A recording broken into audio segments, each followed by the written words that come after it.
This is a bit on. Feel.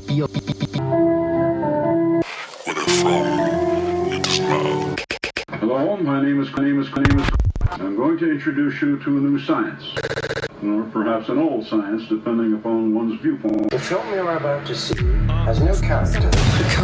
If you spare a little of your imagination, it is a film that will describe to you the effect of cymatic frequency. Dopamine is a chemical responsible for making you feel good. Not showing our faces. What makes the music is one of the things which defines who we are. Each culture has its own particular style. These guys make it seem so effortless. Go listen to all my music. It's the codes of who you are. The notes are just thrown together. But that's simply an illusion. You got to teach him about the code.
What's up, everybody? Welcome to another episode of Code Radio. I'm not actually sure which episode number this is. I will double check.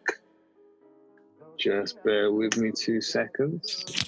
This is episode 16, I think. Yeah, 16. You've been going in on these, man. No, not at all. This is light. It's one a month, and we've missed, I'd say 3 months in the last couple of years. Oh, okay. So it's not as consistent as I'd like it to be, but at the same time, I only wanted to do 11 a year, so there's always room for that one miss. So I'm behind by one.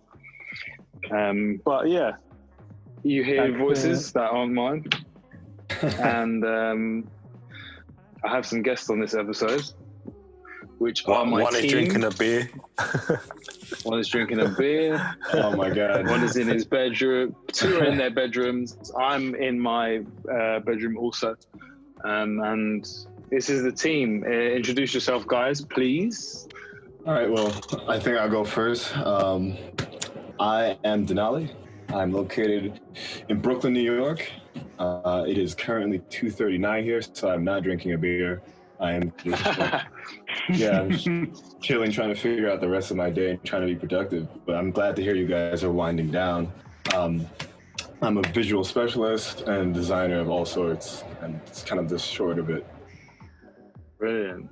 Next, who else is in Patrick, there? you go, bro. The name's Patrick. I am from Hertfordshire in the UK.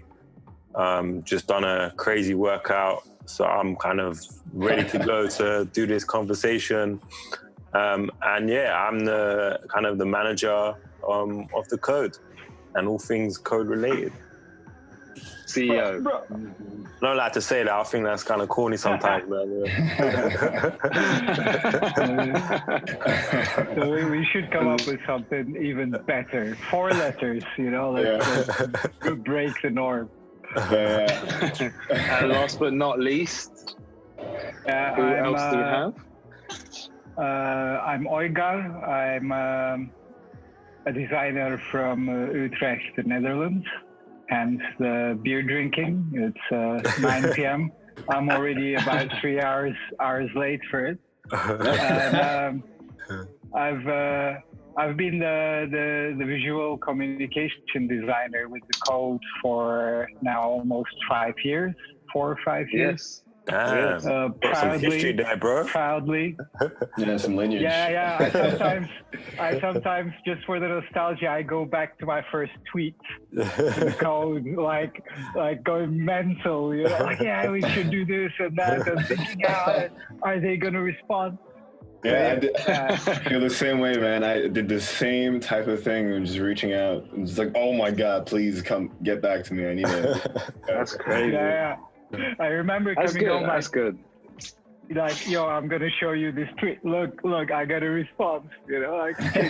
you know what's funny? I actually remember that you sent a visualizer of, I believe it was the vinyl. Yeah, the vinyl spinning. And then I showed the code. I showed them. I was like, yo, bro, look at this, is fire. And then I think after that I hit you up, say, yo, bro, yeah, man, try to get in, chop it up. Yeah, still happy, still proud, going strong. For sure. I'm truly blessed to have met you guys and have you guys part of this kind of thing we're creating, these ideas, and just being as creative as we possibly can be. And I'm glad you guys reached out, because that's one thing I definitely try to practice. And me and Patrick have always practiced is communication, and also not just that, is we are people, so anybody can reach out and we'll connect. And there's no, we're not special. I'm not this big personality. There's no egos, or anything like that. Yeah, of course. It's about just creating great art. So that's very important to me, and I try my best to maintain that ethos when it comes to creating. Is that I will, if anyone wants to work, I'm happy to work. It just has to make sense. And that just all depends on timing, which is everything, and not just timing. Unfortunately, it's about talent as well. If you see something in someone and they have the creative mindset that you kind of see that you guys can collaborate and create something great, that is very important. And I think that's something that people should really understand, is it's all well and good to reach out, but I think it's important to have something that you believe in enough that the person would even believe in, whether it's good at that point yet, but would even believe in you enough to take that step, and that's something I've experienced, is people just even believing in me to even take the step to allow me to get to that point where the talent is there, or you can see the product, you know what I mean? Because sometimes it's just potential, and potential sometimes is enough to harness in the right hands. It can really be something great. So yeah, I'm truly blessed to be working with you guys. Yeah. Well, on that note, I would like to take the time to officially thank you guys for bringing me on board. Of course, man. Recognizing the potential. I felt as if that was directly pertaining to me. But I mean, one of the things that I was looking forward to was kind of learning you guys' mindsets, and like you mentioned it, like the idea of being a dogmatic creator, or someone that has some kind of idea of what they want to express being important. Yes. That's kind of there as a kernel, and as long as that exists, that kind of hunger to create something that expresses yourself, I think that's for sure kind of the binding effort behind this project. 100%. I have 100%. Some questions that I'd like to ask the creative guys. So also you guys are creatives, but outside of being creative, what's your hobbies, or like is there anything you guys are into? I mean, you can let us know what other creative things you do, but maybe you can give us any other background information about you guys and maybe how you guys got into it. Kind of touch yourself. Yeah, that'd be really important. That's really important. I'll let my senior go first. Yeah, respect, man. Respect at 100%. No, but then let's get some popcorn. It's gonna be a long story. we could say, touch the surface. Let's not go too. Now, for me, the state of mind of creation, it's like a very early on thing. I was always mesmerized by the fact that you can make these thoughts and ideas or things in basically visual things that you can share or you can move. And pretty much that's kind of followed me all the way. And now I've been professionally a designer for 20 years. Oh, wow. Wow. And it's yes, round of applause for that. Weird thing, like really doing it as work as well. You know, that you, of course, and I'm sure everyone with their jobs will reciprocate, but it's always a love and hate thing. But I'm not really, I don't have too much of another state of mind. So like when I don't actually do it as a profession, most of the time I'm kind of doing things just for the pure love. And that always rotates around music and fashion, because there are things that are representative of a cultural history and the now included. So it gives you this really great ground to express yourself in a way, and hopefully at the same time help some people maybe get their ideas through or add another layer to the story. And that's really the kind of the joy of it. And like on moments of drain, I always art is witnessing art is I think big fuel for me. And the opposite, like nothingness. Here I live in a small city. I can enjoy really serene moments, which is really more meditative. And those are the two things. If I don't have a drive to do something, then that's where I'm at. Gigs, museums. Yeah. That's pretty interesting. That's amazing. So outside of creative, was there anything that you did? You was saying doing music before, right? Band or something like that? Me? Yeah. Oh yeah, I always had. So I also have my small fashion brand with my girlfriend. Since I moved here, I did turntables in a live improv band. I played drums for 2 years. I have things like also going, but the past 2 years or so, I'm trying to stop doing a lot of things on an equal or good level, and then minimize as much as I can and try to really get it.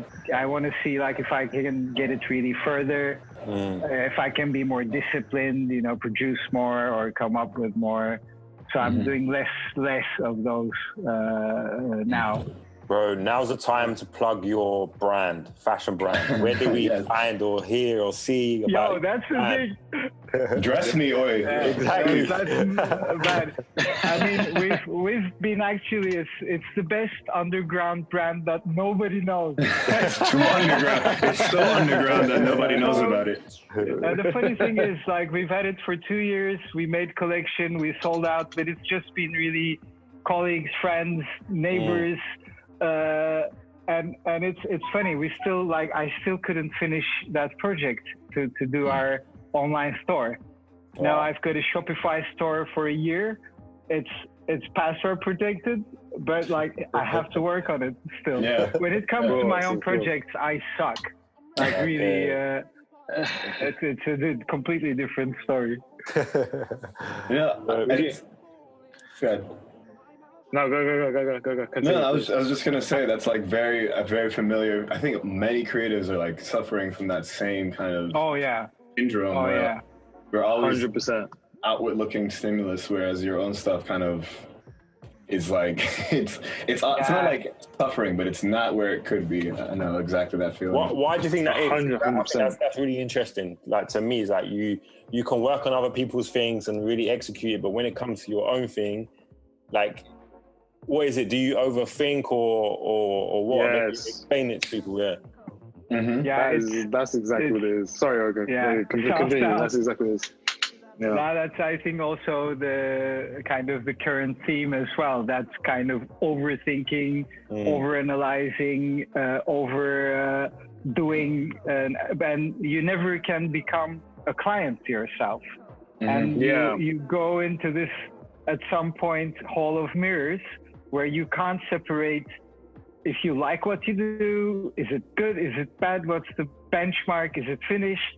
You know, it's really odd. And if you don't have the discipline to, like, that's the thing, when you do, it works professionally for me. I've always got a very disciplined schedule. Sure. It's outlined well. With personal stuff, I'm like, 3 days, all right. I'll and then I do, let's say for the fashion brand, I do a layout for the website. Then the next day I'm completely doubting it. And then I'm like, okay, I'll take care of this. And then it becomes really unmanageable. Yeah. You need someone. Yeah. So, I mean, for the listeners, like, this is really interesting because then, like, so you're an artist yourself and you're creating your brand, but for you find it difficult. Do you think, like, maybe getting someone and building a team around your brand will help you, like, execute your plans? Because at the moment, it's just like you one or your girlfriend or, like, helping. But you think if you had, like, more of a team, you feel like those ideas would get done? Yeah, and we've already, like, for the brand, actually, we got my old business partner and a dear friend on board. He's amazing with his know-how on really managing a business, plus making the marketing in a very innovative and a strategic way.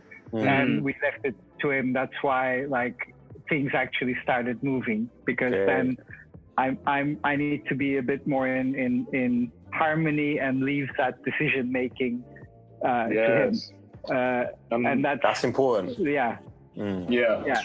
The generative part of your mind and the executive, like, parts are kind of, the more logistical side, I want to say, are in my head are always separate. Is that like a problem that you find?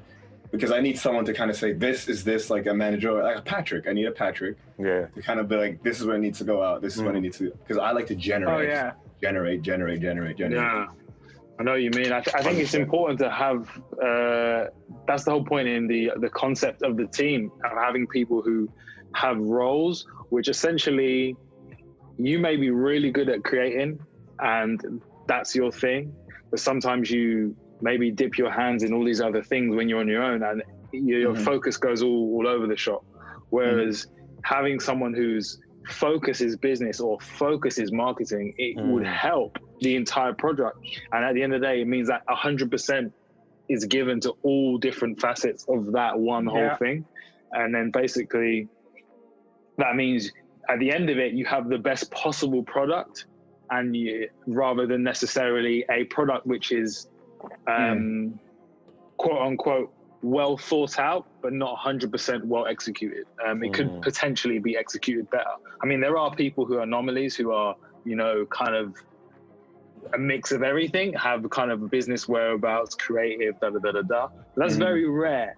And even those people do have help, and it's important for them to even, first of all, recognize that you can't do everything on your own, and also as well just be open to the idea of not doing everything on your own, because you realize that actually not doing everything on my own makes it a lot easier to do the things that I love or I'm better at, So that's facts. I completely agree with you guys on that. All right, so let's we're gonna go to Denali to give us his I was hoping you would forget. No.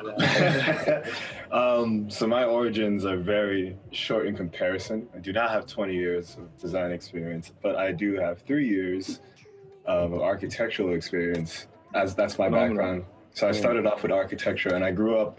So I was born in St. Vincent, and I spent most of my time growing up in Crown Heights, New York. And if anyone is familiar with that, whoever's listening, that's like the West Indian part of New York. So culturally, everybody was that's Jamaica in New York, right? That's like literally that's a piece of the island. That's every island. In fact, if you guys are interested, whoever's listening, come by. If we don't have all these quarantine rules or these isolation and social distancing rules, we have the largest West Indian Day parade. So Oh wow! Shit. When is that? Yeah. When? Yeah. It's Labor Day. Okay. So. And that's like soon, right? It's very soon. I think it may be canceled this year, which is an unfortunate thing. But the point is, there was a giant sense of community. There's always a sense of self in that way outside. But I've always been trying to figure out my identity, and that kind of dealt with this idea of who are we, how do we express ourselves, which kind of eventually led me to like this kind of journey of discovering what languages is in general.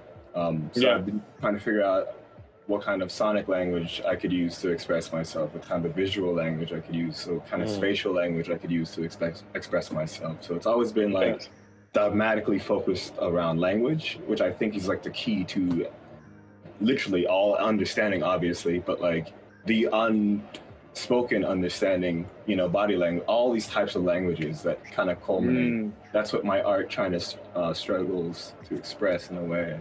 I strive to express that.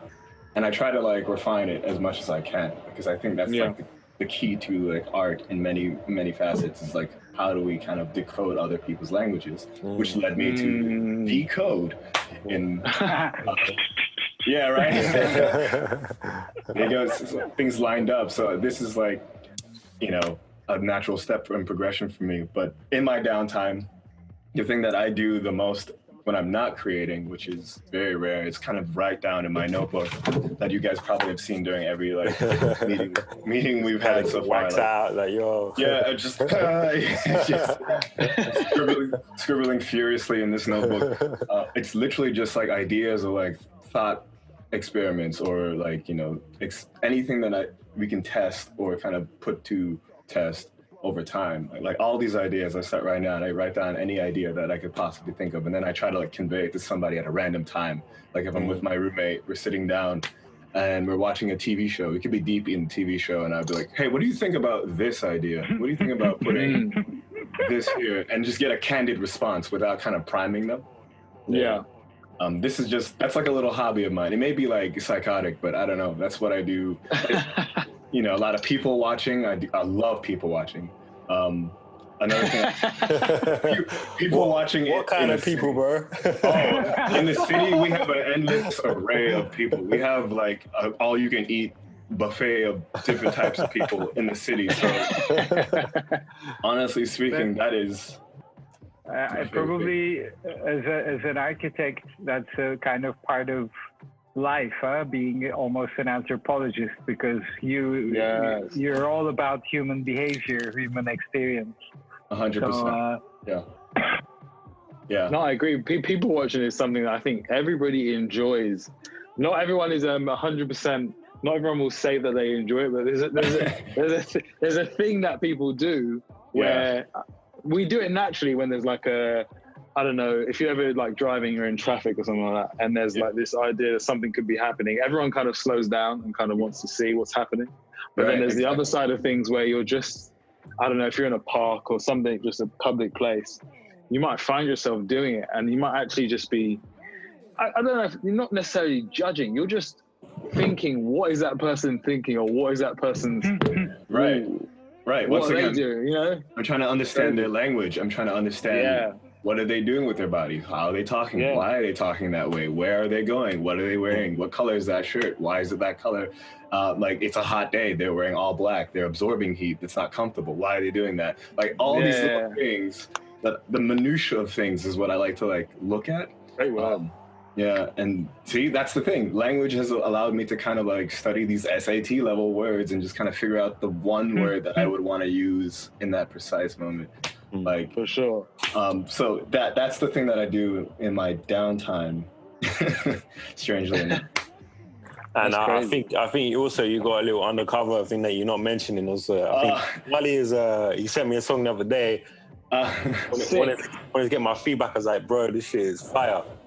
I'd love to hear it. I want to hear it too. It's gonna be. We're gonna play it on the radio, of course. Oh my god! How we do that? Yeah, I'm always scared to bring stuff to the code because like it's just like man, like this is not my purpose here in this group.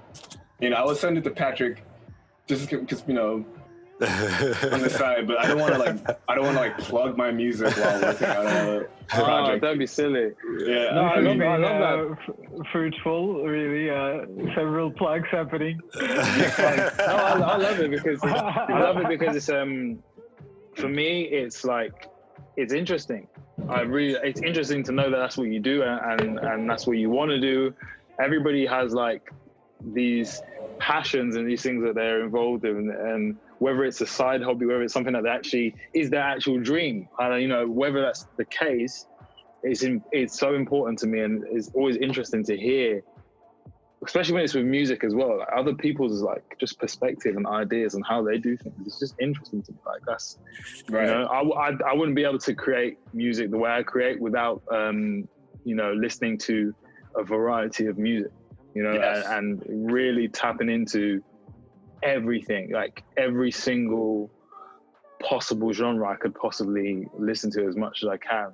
Right, you know? You're what I would classify as like a sonic master, because like when you hear your production, thank you, I appreciate you can hear like sonically, like there's a production style here that is one, unique, but two, very personal to the creator of the craft of this art, which is like, that's I think what most producers, you know, I know, you've spun a lot and you worked with music, you play drums, you know, like musically, like when you hear a stylistic choice in music, it's very clear, like deviation from traditional patterns and such like that, kind of express like a part of you that you don't really know about the artist. And that's what really drove me to like, when I heard the Code's music for the first time, I was like, this production style is speaking volumes about this person. Like it's very, very, very cool. Man, that's amazing. Oh, bro, I appreciate that. I really appreciate that, man. Yeah, it's working. That's crazy. It's really like a gate, because whenever I travel, I always have these moments where I experiment on this as well. And like you can, in any part of the world, no matter what the setting is, you switch, like just choose any track, then you're in this strangely beautiful state of mind. There's this kind of sonic corridor you go through. It's really amazing. It's an experience. It's not like just a mood setter, but it's all of a sudden it kind of claims that moment in a very unique way. Yeah, for sure. Wow. I think. Go on. No, I mean, I just want to touch on like. I mean, I know your process, but I think for the listeners, I'd love to get in kind of to. I mean, you can explain it, but in terms of like your process, how do you go through that process from start to finish? Yes, please tell us. Making a song. Time to take out the notebook. I think honestly, it is. I would say it's a part now. It's very much a part of me. Very much a part of kind of like how I think anyway.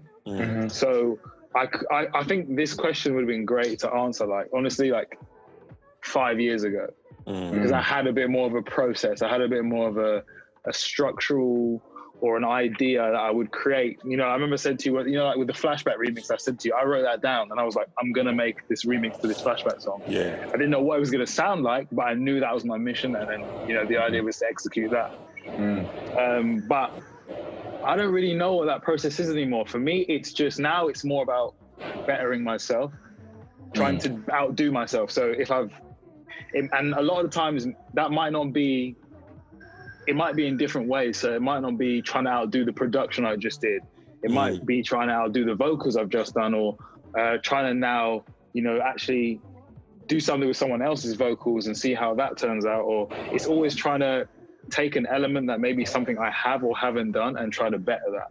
So eventually, hopefully I get to the point where after however many years that I make the perfect album one day, like literally sonically the perfect album that is undeniably kind of like that Da Vinci Code piece or Pablo Picasso. Like it's literally that thing where it's like, if you want to describe to someone the experience or the idea of what it means to create music from a certain perspective, this is that story. Whereas so far it's kind of been my story in an unconventional way, because like I said, I don't necessarily post pictures of myself and whatnot.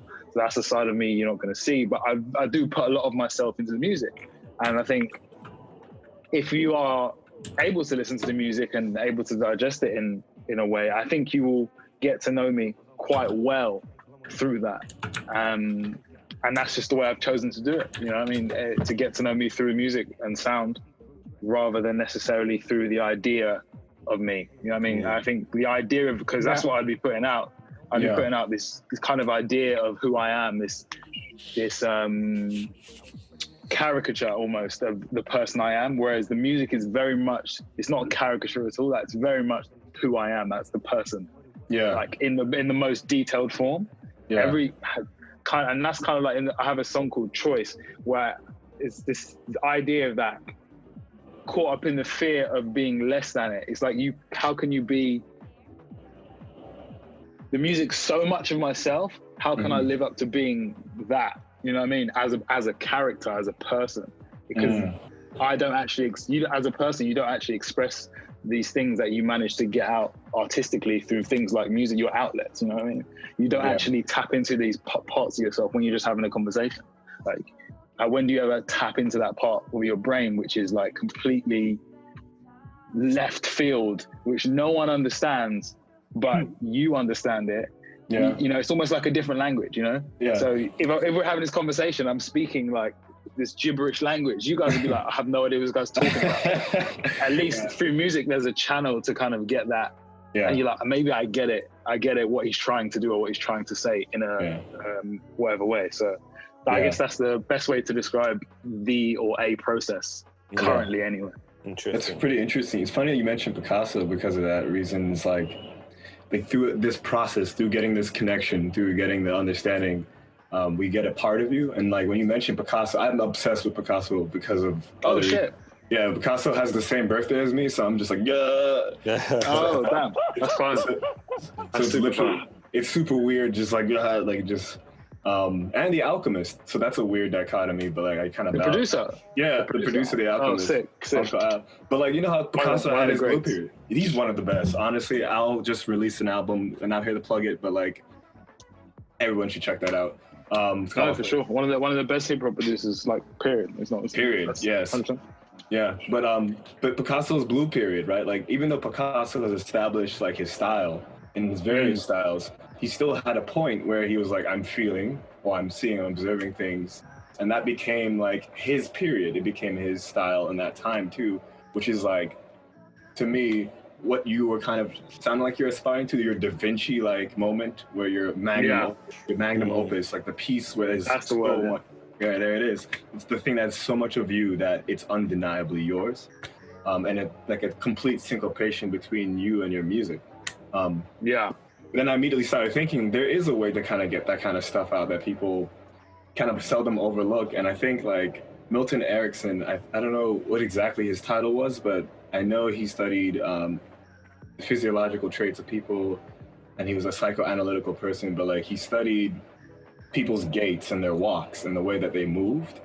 Yeah. And he was able to kind of tell parts of their personality. And I know personally, if he watched me walking down the street with my Walkman and my headphone in, and I was walking, he's going to understand, he will be able to analyze parts of you, because when we listen to music, we have that internalized, gait, that little rhythm, we kind of walk to those things and like exuberate it in different ways. We're always like telling that part of the story. So it's pretty interesting. I don't know. I wonder if you ever observe the way people walk in the city or wherever you guys are at.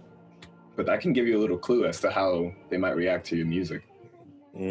For sure. I mean, I'd love to one day create that space. Yeah. Where you kind of, I mean, we did it while I wasn't there once. This is like very early, where I think it was Blue Electronica, where you played the album for people. I wasn't even in the room, but they played the album for some people and kind of got their feedback. It would have been interesting to have seen everybody's reactions, and because they're experiencing it. It's not walking, but they're experiencing it in a way which I couldn't see. I could only hear about. You know what I mean? And it would have been, and they. I don't know how weird it must have been to try to listen to someone's album. Like they're not even in the room. It must have been quite a bit of a kind of a head fuck. But that at the studio. Yeah, I was at a studio in London. Yeah. Like that would have been quite interesting to see. So I can only imagine what it would be like to kind of see those reactions and create that space where you can actually digest and see how people do connect to your music, because I think music is quite a personal experience, depending on the artist and how close you are with that artist's music and their journey. And I think that's how you create, I guess, a super fan or a fan, or you become a fan of someone's music is if it's very personal to you, whether that's sonically, whether you're a producer and you think that person's a great producer, or you're a singer and you think that person's a great singer. There's always that personal connection, which is kind of deeper than just the construct of a song. Yeah, that's facts. But let's. I don't know how long we've been talking for, but what I want to do is I'm just going to play some music. Because for this radio session, I don't think we'll put as much, because actually I'm really enjoying this conversation. So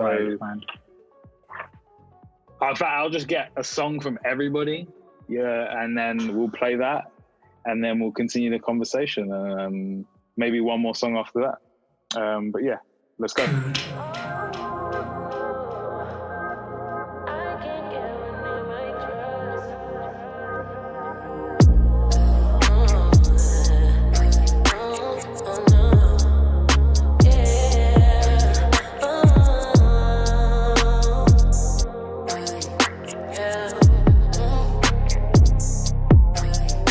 I've been telling niggas lies, tryna split up all my time with 2 or 3 guys, cause I can't make up my mind. I know I'm so indecisive, and I know that you don't like it, and I never let my guard down, but you steady tryna wipe it. Oh no, don't you see that I got baggage? My heart's way too hard to manage. Oh no, I can't give a nigga my trust. Working to change that, but just bear with me. You gotta bear with me. Oh, bear with me. Oh, baby, just bear with me. You gotta bear with me. Oh, bear with me.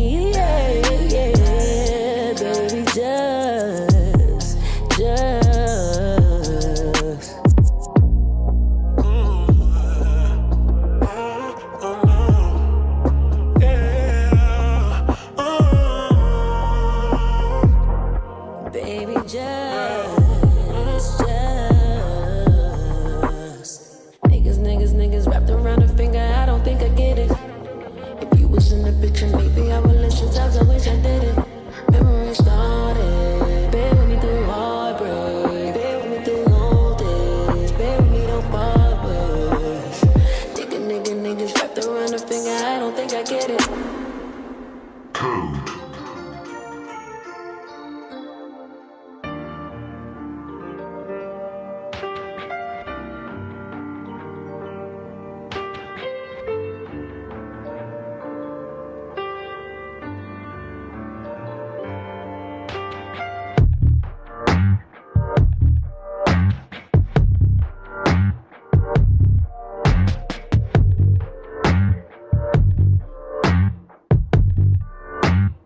When I'm in a bad mood, it's good to know I have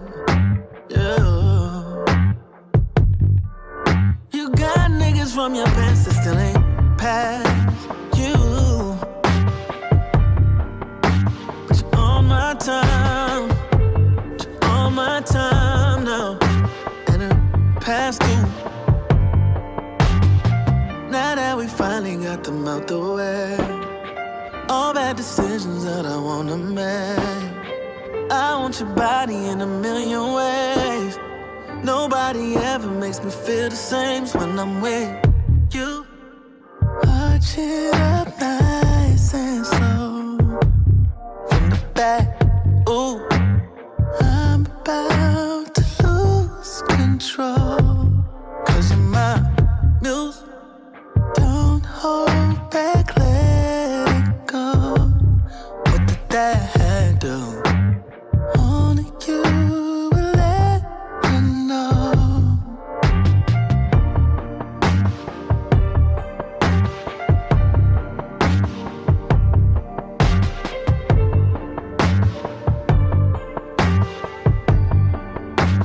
Hold me like a tattoo. I don't wanna take it out, but I have to. Only for a second, then I'm back in. You know when I come and how I'm packing. Look over your shoulders, put your back in. You're leaving in the morning, you're supposed to be packing. Yeah, we gon' have to push that flight back. Said you gotta go, brought it right back. Those calls, those texts, you don't write back. Forgot about your phone, my sex is like that, like that. When I'm with you, arch it up nice and slow. In the back, ooh, I'm about to lose control. 'Cause you're my muse. Don't hold back, just let it go. What did that do? Only you will let me know. And if you wanna take it,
Ride on me like your pot, got me thinking it's 96. I can rap on some 90 shit, wrap your leggings around my hip.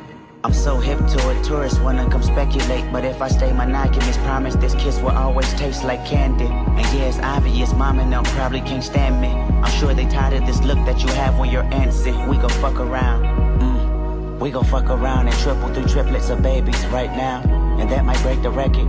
And no, that don't mean you're fertile, that mean we're fucking reckless. Plus we don't use protection. I find myself reading no text messages when I'm bored. We find ourselves sex until that connection is restored. I know that sounds immature, but if we never grow up, then I'm wishing good luck on the seats that's inside this Porsche. Come to me, come to me. Look at what you done to me. You put a gun to me, then you brought the sun to me. Shine like blood diamonds, learning to have patience only cause you are timeless. The universe energy doesn't lie, and this chemistry is infinity at 1,000,000 times. I wrote 1,000,000 rhymes describing your star power, and after 24 bars, you get 24 hours. Oh yeah, there's no place quite like here. There's no better time than now. You gotta stay ready, yeah. There's no place quite like here.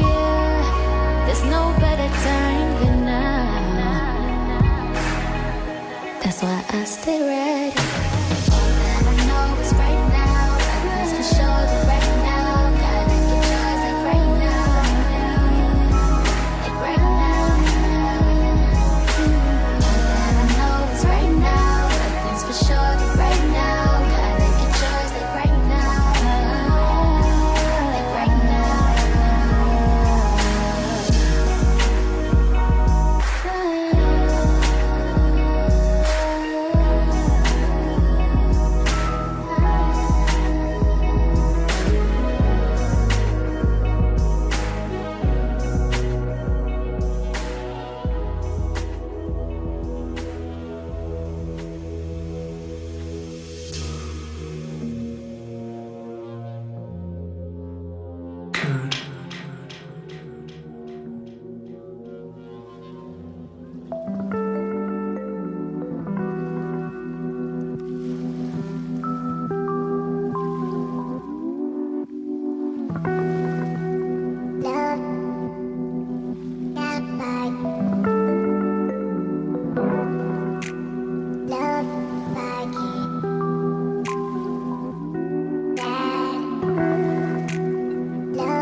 Yes. I'm gonna put the songs in the description that were chosen for today's episode. I didn't choose I wasn't the only person that chose the song.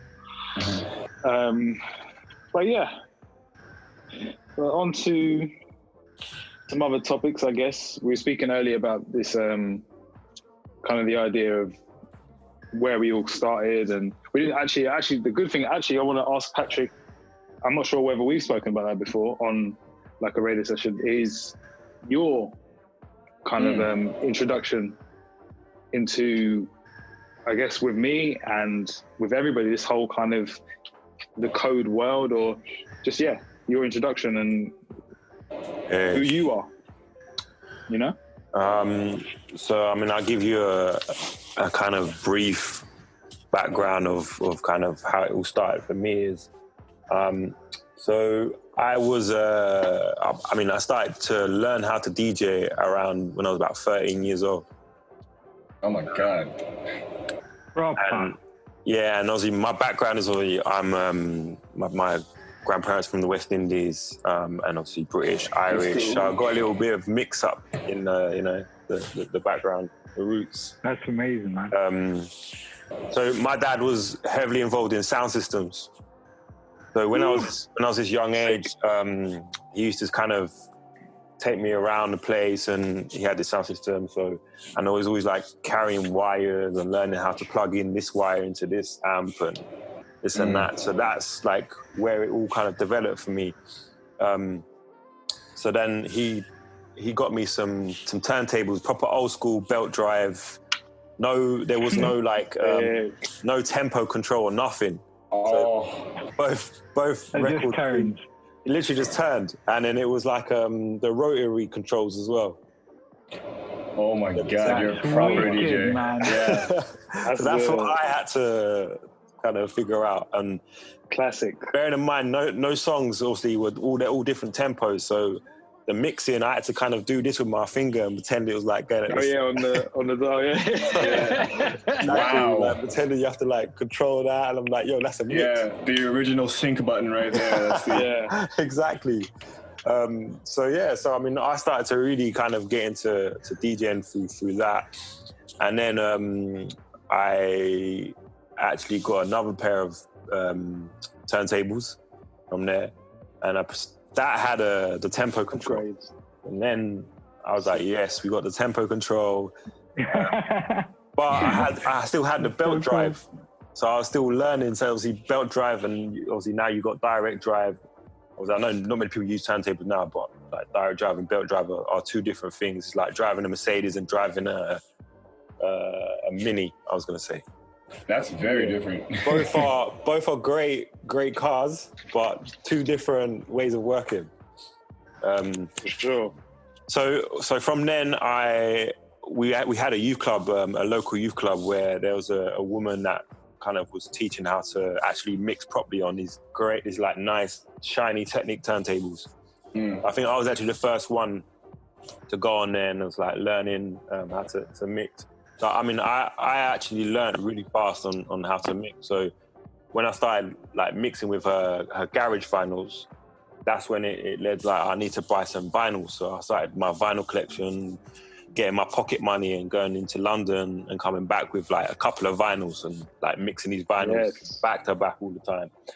So from there, I actually wanted to start to DJ in the clubs. And obviously I was still around 14 years old, 15 years old. Obviously I weren't even old enough to DJ in these overrated clubs, but never stopped me. Bro. So then I actually met with one of the owners of the local clubs here, and he needed someone to give out flyers for him. So I was like, yo, I don't mind doing it. So I was doing this, and then I was doing it for about 5 times, flying for him. So then I said to him one day, he's like, yo, I'd love to play a set. And he was like, oh, you're too old because it's over 18s. I was like, yo, come on, who's gonna know that I don't mind doing the first set, like let me just see how it goes. So actually from that conversation, he actually put me on a lineup of one of the local shows that we had. So I was like, yeah, this is my time to, figure things out, see how it is. So I did that, and then obviously went from the first person, then I was like getting a bit older and obviously getting more networking and whatnot. Then I started to have like the main set in the club. So I went from there to having the main set. Then I was like playing in front of like 800 people, 1,000 people. But I was only getting paid at this time. I was probably 15. I was getting paid £100, which was good back in the day, like 15 years old. Bearing in mind, I was underage. I was underage as well. Getting £100. But to me, I'm like, nah, this is not good enough. I need the money that for all these people are paying. They're paying like £10. How do I get that? I actually went from there to figuring out my own events where I'm bringing the people, I'm collecting the money on the door from all the people. Big up. So we had a brand, and that's when I obviously learned how to do whole marketing and branding and whatnot. So we had a brand called Lush, which then we had about 3 or 4 different Lushes on one night across the county. So I was doing like a bunch of nights, and now I was still young and I was still getting all this kind of cash coming in and whatnot. Entrepreneur, man. I was super on it. I still am on it, but in a different way. And then actually so then I went on to meet my partner, from which we have another business called Live Bass, which we're a booking agency, and we work with the talent from Drake to Jason Derulo and all the A-list and B-list and C-list artists when they tour around the place. So that's kind of another business that we have. But I mean, so in all of that, I met up with the Code through a college that I used to be a teacher at, and sorry to interrupt. You were a teacher? Yeah, so I was a production teacher. So we kind of taught kind of students how to make music, how to mic up the drum, this wire goes here, blah blah blah.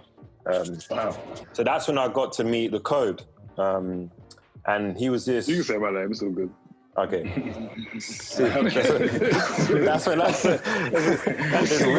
super odd.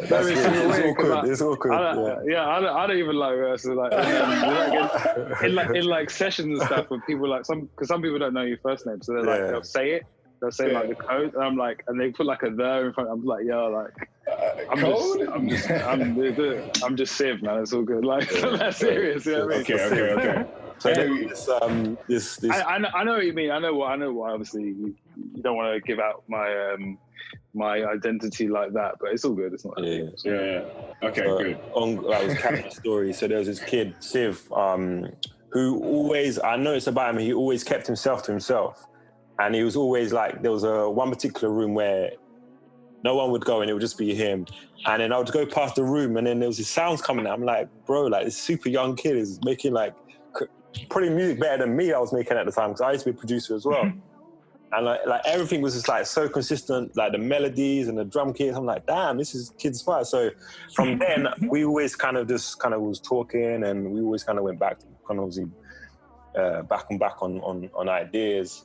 And then I think we had like a after hours class, and then he obviously had a few friends that came in, and we started doing like mixing and MCing and whatnot. And then after that, he introduced me to a guy called Kaleem, which I also manage now. So Siv was heavily involved in Kaleem's career from the start. Obviously, he still is now as well. And through meeting Kaleem, I think midway into his career, Siv's like, yo, like, I have this track. I'm like, what do you mean you have this track? He's like, yo, like, he sent me, and I was like, yo, yeah, so I heard the song. I'm like, bro, this is crazy. Like, literally crazy. You've never heard this song before. And it's actually a song called Gravity, which is the first song he actually sent me. So I was like, oh, shit.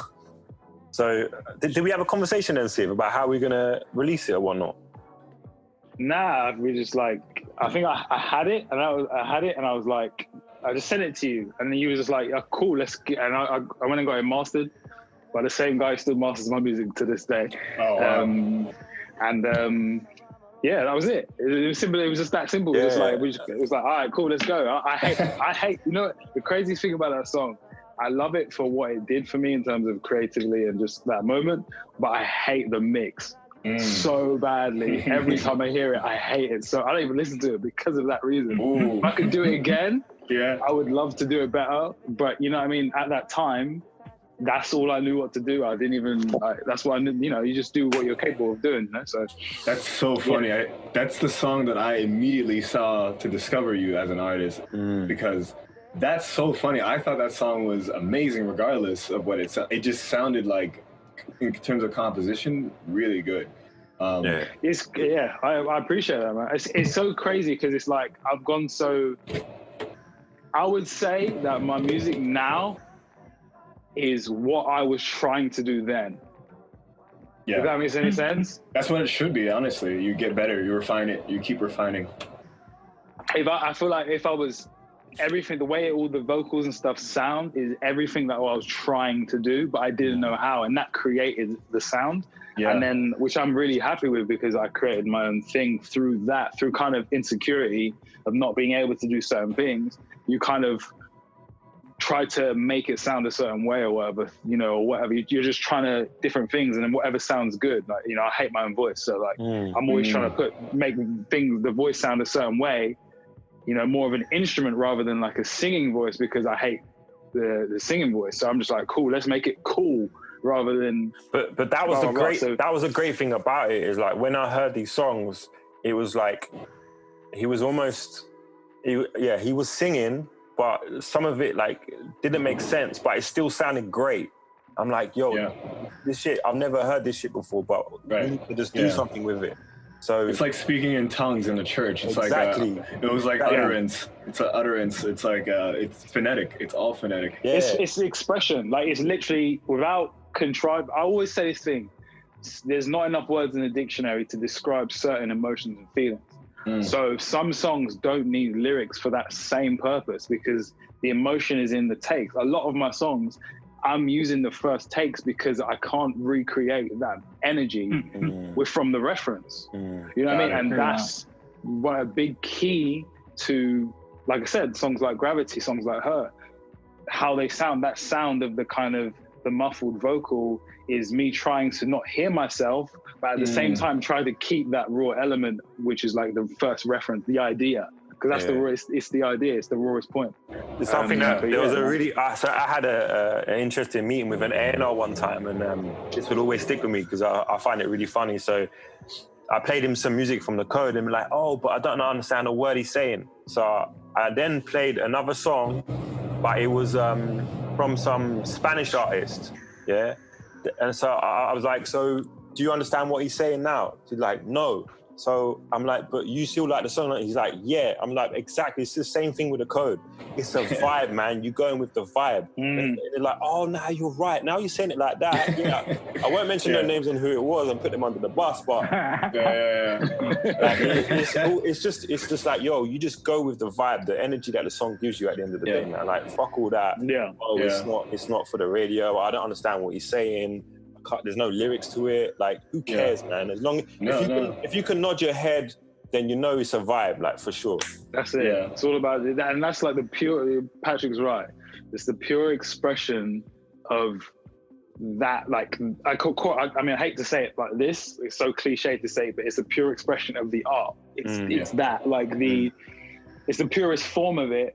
You know what I mean? Some songs need lyrics. Other songs don't. You know what I mean? And it all just I think it's all just fell into place, and there's all these, you know, ideas of what it is and what it once was, but at its core, it's just expression, man. Like that's my version of what every other artist is doing, you know, or Frank Ocean or Travis Scott or Drake. It's my version of that, you know what I mean? And you know, you can only, if I do anything else, I'm doing what they're doing, or I'm doing what someone else is doing.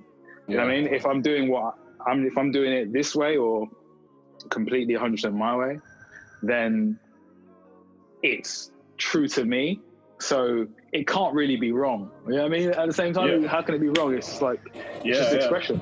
Yeah. You know what I mean? Obviously there's wrong and right in terms of, I guess, just like pitching and da-da-da. I guess that's what your ear will teach you. But I mean, just in general, it's just pure expression, you know? Yeah.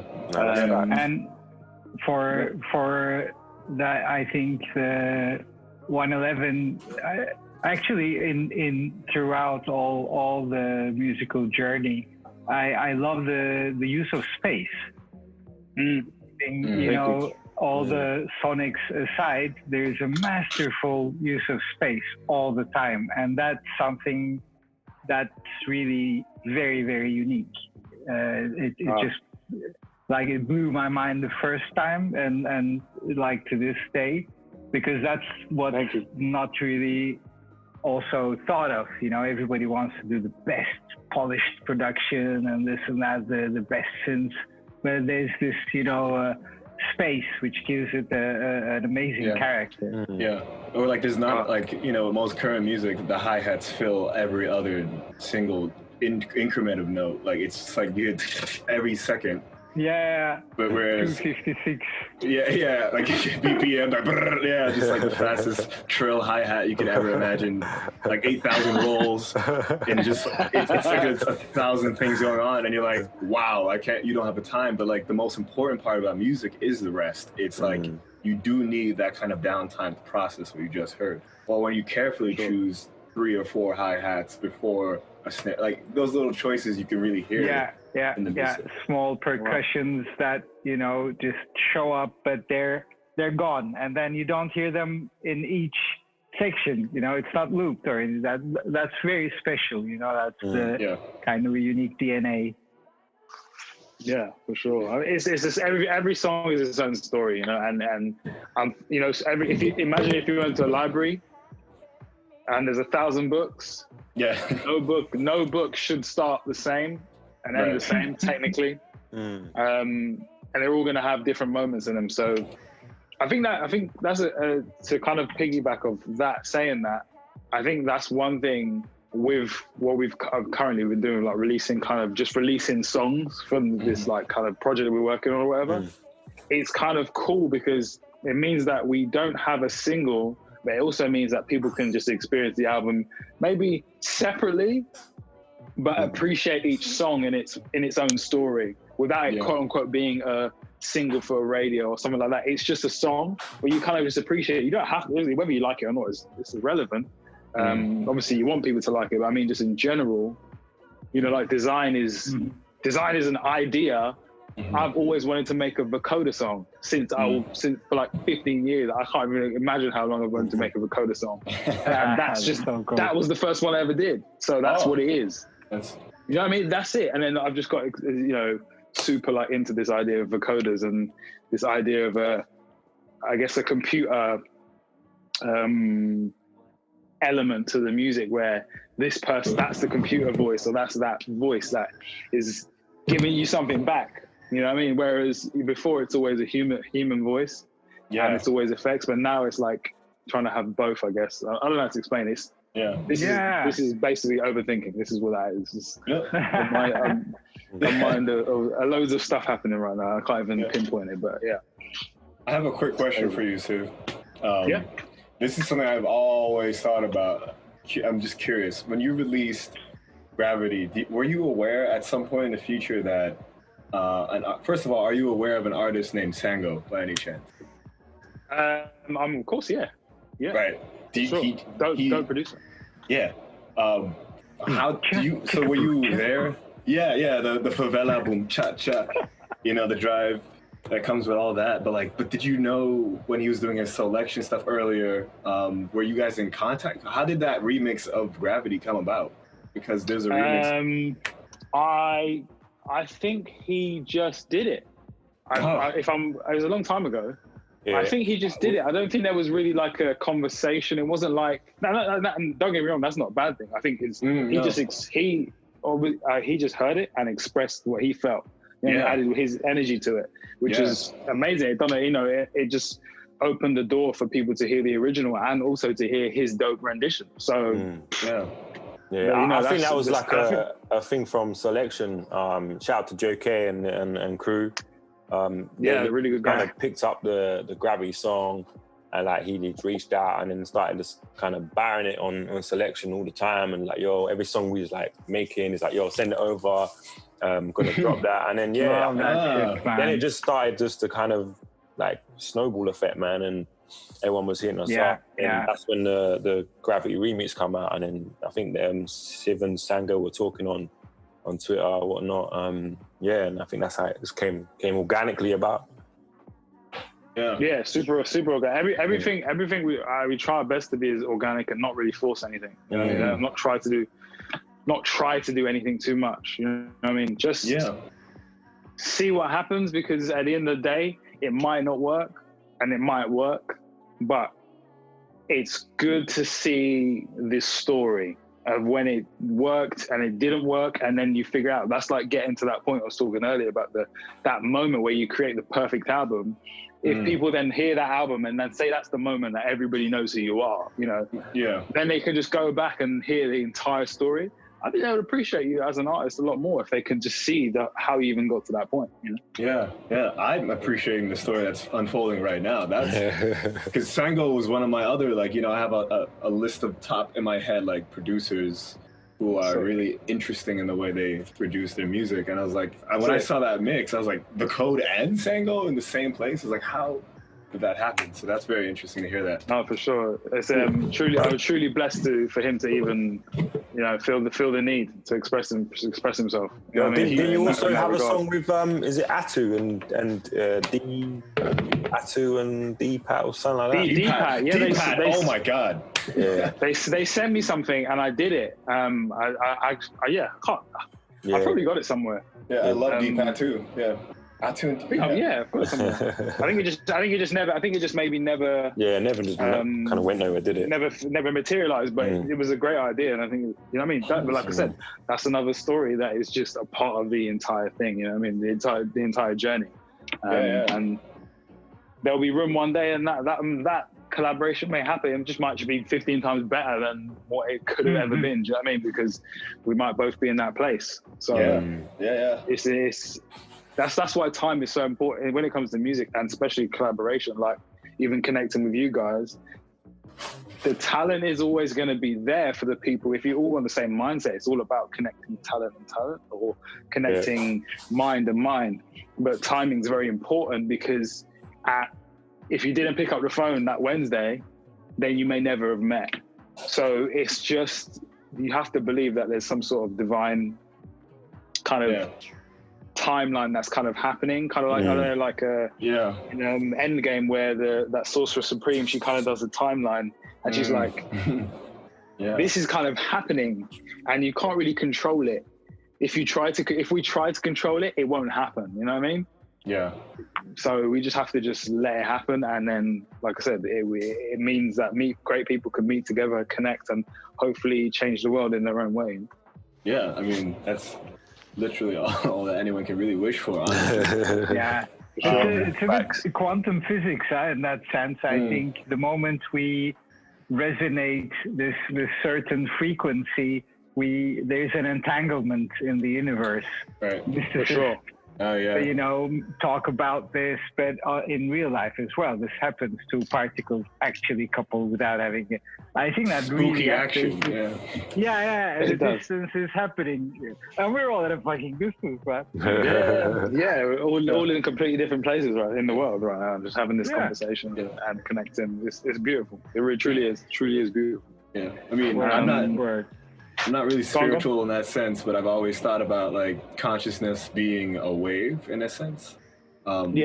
In which you can key into in that regards. Like there are thoughts that you had that you thought were your own thoughts that have probably been thought a million times over. Like because of that simple fact alone, it's not impossible for people to kind of like syncopate at different times and not even know it, and like have similar flows. There might be instead of The Code, there might be a person called The Truth, or somewhere out there that we don't know about, who is also expressing similar like momentum. 100%. That would be interesting. Like if you guys somehow at some point in your life, you like one of those movie type scenes, see another person, like a mirror reflection type situation. For sure. That'd be crazy. Yeah, I feel like that happens, but just in different ways. You know, if you're blessed enough to meet a girlfriend or like a partner or something like that you kind of connect with in that way, it's a similar thing. You know what I mean? That you just you see something in each other that just boom, you know what I mean? It's just like that. So yeah, for sure, I'm with you on that 1,000%. Cool. We'll play some more music, and then I guess we can wrap this episode up. But I think I was just speaking. This is just an idea. I just thought about this top of my head. I always say the code is more than one person. I always try to exist kind of in a space where, for myself, not so much the focus isn't on me too much, but at the same time, the idea that the code is everybody, but there's always one person speaking kind of always weirds me out. So I'm thinking in the future, I think this is definitely a really good way to kind of translate our energy and our music taste and kind of what creates the code from all different aspects. Because whether it be the business side or the design side or the music side or whatever it is, like we very much brainstorm like this all the time. And I think it's very important to kind of showcase or just show that there's many different like sides to the code, many different faces, like the many-faced, what's that thing in Game of Thrones, the many-faced guy or whatever. It's that sort of thing, you know what I mean? Yeah. And we all put on different faces, but we all, at the end of the day, the code is I guess like the center point or the focal point or whatever. But yeah, I think maybe we should do this. I think this is the new Code Radio, I guess. So it feels like that to me. I feel like it's very important. I feel like it's the way. I'd love to get the fans involved as well on this Code Radio, doing something like this and just kind of getting their take on how they see, hear, feel the code vibes and how we can maybe just 100%. Improve on like even not marketing, but communication and communication, reach to a bigger audience. Everything. Like I said, the code is everybody, so everybody's input is very important, good or bad. It doesn't matter, and I think 100%, man. No one man really should tell this story. You know, this is a story of that's translated maybe in one way, but I think there's just so much. There's so many different thoughts that go into this that influences from all over the place. So I definitely think this is the way for us to continue on in the future. So I guess we can quote unquote end on that. And so hopefully next month this will be something similar. Well, not similar, but it'll be myself and my team, my three compadres, companions, brothers, you know, so, and we can go ahead like that. And I'd like to thank you guys again, like just for holding it down and believing in the vision. Because I know like a lot of people kind of always think short term. And I always like to say to a lot of people, like, you should never think short term. Like, it's always the longer vision is always key. For me anyway, it's 100%. Yeah. That's right. Yeah, so thank you again, man. To life. We all appreciate it likewise. Thank you so much. Oh, just before we sign out, I also want to just briefly, because obviously we're living in quite a crazy moment right now as well, which kind of, I guess, made this possible. But at the same time, there are things that happen in the world that are unfortunate and shouldn't really be happening, but that's kind of the space we're in. And, you know, slowly it's a realization that things haven't really got better over the years, but one thing that has got better, I feel, with has been the ability for us to speak out and have a voice about it, and have some sort of community or unity in regards to the things that we see that we don't agree with. And we all have platforms to an extent to express that we don't agree with these things that are happening, you know what I mean? And they need to change. And we are also, I think it's important for us to get our message across, especially because we are part of that same community, which is 100%. Very much so, you know, marginalized or, you know what I mean, systematically put down for reasons that, to be honest, we don't even understand, you know what I mean? That's facts. But we have to live it and we live through it. So I think we are just to show my support and to show where I stand on it. And I hope I'm not speaking out of turn for you guys as well, saying you feel the exact same way as I do. Do, man. So it's just, just want to say, you know what I mean, 100% we are supportive of the movements that are going forward in terms of trying to create a better world and try to end systematic racism and, you know, systematic oppression. Not just that, just wanted to say rest in peace to those who have passed, untimely passings and brutally been, you know, targeted over the years. It's been a long time, and I just think it's time for that to stop, you know? Yeah. It's got to stop now. So I think it's hard to speak on because it's very, you know, there's personal attachments to it as well from personal experience, but at the same time, I think you have to try and say what you can. Hopefully people understand that even though your words aren't as clear, your point is, you know, they can see where you're 100% where you're coming from and that you do stand with everybody in this moment. Right. So yeah, I just want to say rest in peace to those who have lost their lives, and yeah, we remain strong and we keep fighting no matter what. Yeah. I amazing, 100%, man. That's great. Yeah. Agreed. Cool. Signing out. God bless. And I'll see you next month for another episode of Code Radio. Peace. Peace out, guys. Peace, guys. Code.